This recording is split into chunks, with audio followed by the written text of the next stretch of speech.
Okay, Mom. Okay, thanks. Hello. Hope you guys are having a good snow day. Maybe we'll get another one tomorrow. We'll see. This is Gas 107, and this is part 1. And this is just an introduction to Raoult's law and the first example. Okay, so I wrote Raoult's law out, and I'll just read it to you. You can write it down. Raoult's law says that the vapor pressure of a solution depends on the vapor pressure of the components and the mole fraction of these said components. Okay, so just a couple of really quick definitions. That a solution is a homogeneous mixture of 2 or more substances, usually in the liquid phase. So an example would be like salt and water mixed together. That's a solution. And the second definition that you need to know is volatility. And volatility is a measure of how easily a substance evaporates. Hey, stop. I know, I want you to stop. Something that's highly volatile evaporates very easily, so it has a high vapor pressure. Something that has a low volatility resists evaporation and has a low vapor pressure. So those are 2 definitions that you need to know going forward. And we are going to talk about the 2 types of solutions that are significant. And our first solution will be the basis of our first example, which is up here. And then our second solution will be the basis of our second example, and that'll be in part 2. Okay, so we have 2 kinds of solutions that we're going to study. One is a mixture of a volatile solvent mixed with a non-volatile solute, okay? And that means something that can evaporate is mixed with something that does not evaporate. So, thanks. As an example, this would be water and salt. So that's a really basic type of solution. And then, Emmett, please stop. Our other type of solution would be a mixture of 2 volatile substances. Okay, so this will be an example 2. And this will be an example 1. Emmett, please stop. I know you're playing with Rudy, but I'm trying to make a video right now, okay? After you're done? Yeah.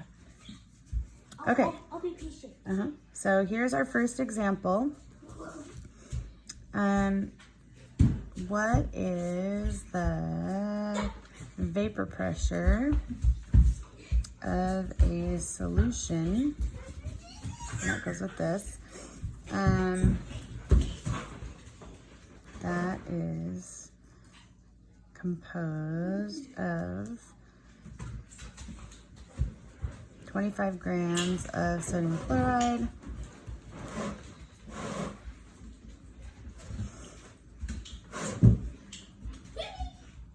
and 300 grams of water.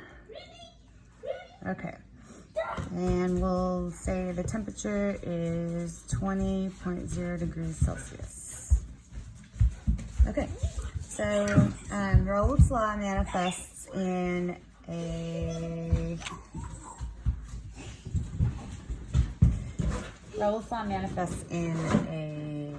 equation. So we could say, well, we can't say, this is what Raoult said. Vapor pressure of a solution is equal to the mole fraction, thank you, of the solvent, which is the volatile component, times the vapor pressure of the solvent by itself. So we take the piece that's made up of the solvent times the vapor pressure of that solvent to get the vapor pressure of the solution. So it's kind of a percentage thing. Okay, so we need to know what is the vapor pressure of the solvent in this situation. So let's identify our solvent is water. And so we're going to try to find out, Emmett, come on.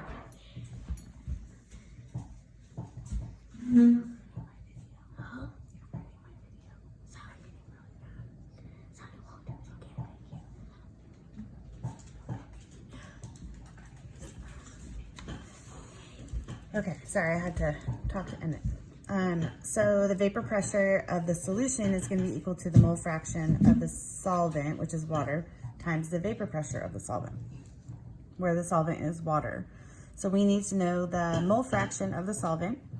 And so the mole fraction of the solvent is the mole fraction of water. And that's going to be equal to, of course, the moles of water over the total moles. Okay, so what we're going to do is take our 300 grams of water, and take the equal sign out there, 300 grams of water, and I'm going to convert that to moles by dividing by molar mass.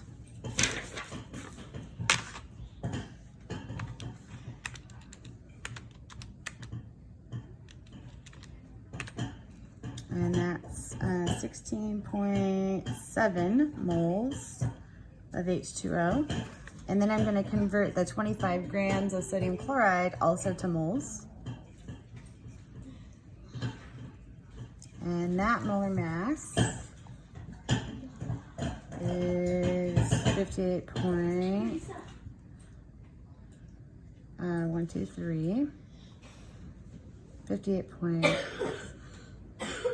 mole. And so we're going to go 25 divided by 58.3, and we get 0.430. So that's moles of NaCl. Should I read a book? You can if you want to. Okay, and so we're going to take these numbers and find a mole fraction for water.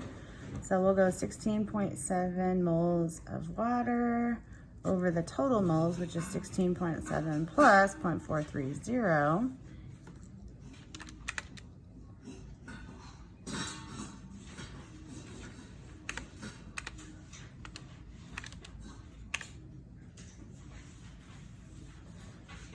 So we're going to have 16.7 divided by 17.13. Okay, nope. And so we get the mole fraction of the water is 0.975, equal to our mole fraction of water.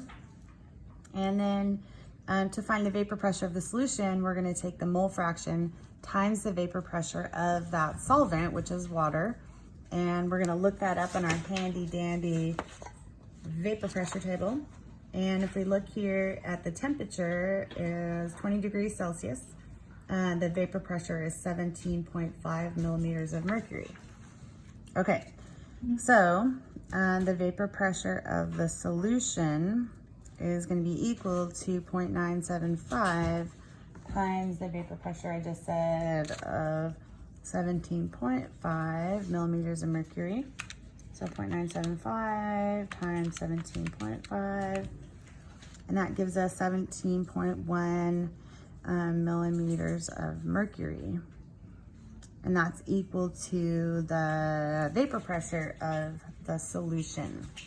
So the solution is not made up entirely of water, therefore the vapor pressure is going to be a little bit lower. Okay, all right, thank you. See you in part 2.